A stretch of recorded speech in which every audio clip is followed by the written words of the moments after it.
ये बुक भारत में मरने के बाद लिखी गई। तो कहानी शुरू होती है उत्तर भारत के एक सिद्ध योगी से जो अगस्त ऋषि से मिलने के लिए दक्षिण भारत आए थे। रास्ते में उन्होंने देखा कि एक चरवाहा है जिसका नाम मूलान था, वो मर चुका है।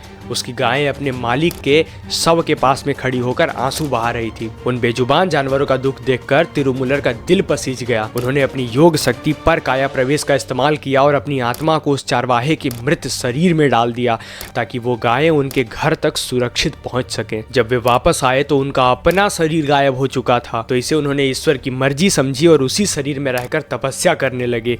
इसी कारण उनका नाम तिरुमूलर यानी कि पवित्र मूलान पड़ गया। तिरुमूलर का सबसे महान योगदान है उनका ग्रंथ जिसका नाम है तिरुमंदिरम। ये तमिल शैव धर्म के सबसे पवित्र 12 संकलनों का 10वां खंड है। इस ग्रंथ की रचना के पीछे एक बहुत ही अनोखा डेटा जुड़ा हुआ है। पौराणिक मान्यताओं के अनुसार तिरुमूलर साल में एक बार अपनी गहरी समाधि से जागते थे और एक छंद लिखते थे। इस तरह उन्होंने 3000 छंद लिखे जिसे पूरा करने में 3000 साल लग गए। ये ग्रंथ 9 बड़े भागों में बटा हुआ है जिन्हें तंत्र कहा जाता है।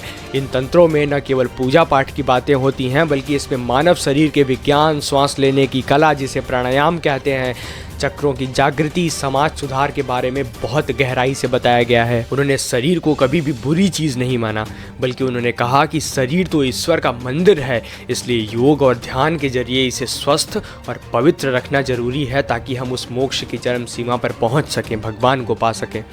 आज के समय में भी तिरुमूलर का महत्व इसलिए ज़्यादा है क्योंकि उन्होंने योग को केवल कसरत नहीं समझा बल्कि एक आध्यात्मिक विज्ञान की तरह पेश किया।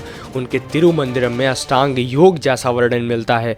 ये पतंजलि योग सूत्र के समान ही ये ग्रंथ प्रभावशाली है। भारत के ऐसे और भी रहस्यमयी संतों के बारे में, उनकी ग्रंथों के बारे में जानने के लिए फॉलो जरूर कीजिएगा। महादेव।